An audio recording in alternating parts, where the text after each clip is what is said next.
Hello दोस्तों, welcome to app stocks.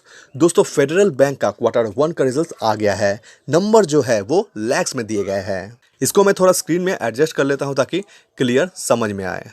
यहाँ पे देखिए, ये है इस बार का नंबर और ये पिछला बार यानी कि क्वार्टर फोर का नंबर है और ये पिछला साल क्वार्टर वन का नंबर यहाँ पे दिया गया है। शुरुआत हम यहाँ पे सबसे पहले टोटल इनकम के साथ करते हैं, जो कि इस बार है 4,08,148। पिछला बार कितना था क्वार्टर फोर में? 3,94,824 और पिछला साल क्वार्टर वन में था 4,03,97। पिछला साल के मुकाबले इस साल कंपनी का इनकम बढ़ गया है और पिछला तिमाही के मुकाबले भी यहाँ पे अगर आप देखिएगा तो इनकम में बढ़ोतरी देखने को मिलेगा।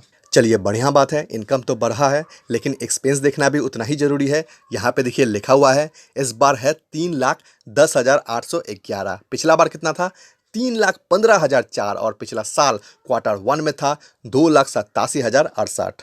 पिछला साल के मुकाबले तो यहाँ पे खर्चा बढ़ गया है, लेकिन एक चीज़ यहाँ पे देखिए, पिछला तिमाही के मुकाबले यहाँ पे खर्चा थोड़ा सा घटा है। ये अच्छा बात है, लेकिन एक बात यहाँ पे ध्यान दीजिए, ये जो एक्सपेंस दिया गया है इसमें अभी प्रोविजंस ऐड नहीं किया गया है। देखिए, इनकम में से तो एक्सपेंस माइनस होता है, लेकिन बैंक से केस में फिनेंशियल जितने भी कंपनीज हैं उनके केस में क्या होता है, प्रोविजंस बोलकर एक और डाटा ऐड किया जाता है। मतलब प्रोविजंस जो है वो आप कह सकते हो बैंक्स का क्या काम है, बैंक्स का पैसा लोन देना काम होता है। तो प्रोविजंस जो है वो ऐसा पैसे को कहा जाता है जो पैसा बैंक खुद ही समझ रहा है कि वो पैसा अब डूब गया है, रिकवर होने का कोई चांस है नहीं, ऐसे पैसों को प्रोविजंस के कैटेगरी में डाला जाता है। तो एक्सपेंस जब कंपनी का होता है वो किस चीज़ से मैनेज किया जाता है? प्रॉफिट, इनकम से। इनकम जितना होगा उसमें से एक्सपेंस हटाया जाता है, घटाया जाता है।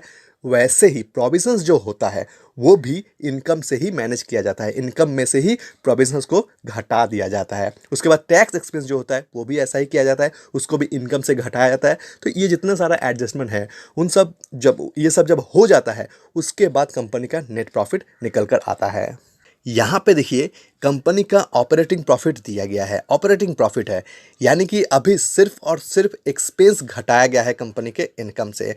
उसके बाद यहाँ पे देखिए लिखा क्या है, प्रॉफिट बिफोर प्रोविजंस, यानी कि ये जो प्रॉफिट है इसमें से अभी भी प्रोविजंस को माइनस किया जाएगा। उसके बाद जो बचेगा उसमें से टैक्स का भी एडजस्टमेंट होगा, उसके बाद कंपनी का नेट प्रॉफिट आएगा।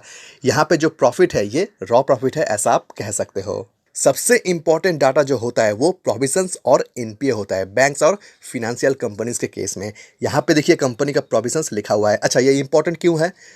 इसीलिए कि इनकम चाहे कितना भी हो जाए, प्रोविजंस अगर बढ़ जाएगा तो वो उसको मैनेज करने के लिए तो इनकम से ही घटाना पड़ेगा। तो ज़्यादा प्रोविजन हो जाने से क्या होता है, कंपनी का प्रॉफिट के आंकड़ों में असर दिखने लगता है। जैसे एक्सपेंस ज़्यादा बढ़ जाने से क्या होगा, प्रॉफिट कम हो जाता है, वैसे ही प्रोविजंस ज़्यादा बढ़ जाने से प्रॉफिट कम हो जाता है। यहाँ पे देखिए इस बार जो फेडरल बैंक का प्रोविजंस है वो है 16,668। पिछला बार कितना था? 7,524 और पिछला साल क्वार्टर वन में था 63,994।